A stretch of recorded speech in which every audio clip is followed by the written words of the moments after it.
मार्च 30 तारिख दिन चैत्र शुक्ल प्रतिपद जुग्माध 5127 रविवार सकाळ 2 घंटा समय सरस्वती शिशु विद्या मंदिर मधुबन पुरी परिसर में राष्ट्रीय हिंदू नववर्ष उत्सव खूब धूमधाम पालित हो जाएगी।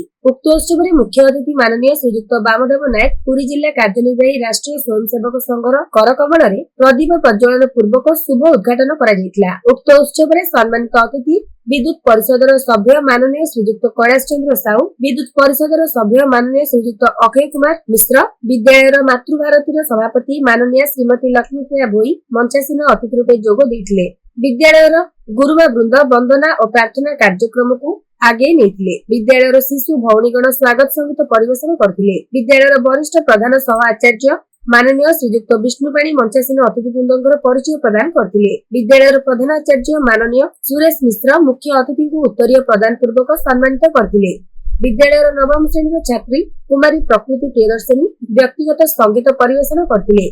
मुख्य अतिथि उत्सव आभिमुख्य परिप्रकाश करथिले। एही उपलक्षे वक्तृता, अभिनंदन प्रस्तुति तथा अन्य प्रतियोगिता सफलता अर्जन करथिबा शिशु भाई भौणी मानकु पुरस्कृत करा जायतिला। परिशेष विद्यालयर वरिष्ठ आचार्य श्रीमती इतिश्री जेना धन्यवाद अर्पण करथिले। शांति मंत्र पाठ सह उत्सव सांग करा जायतिला।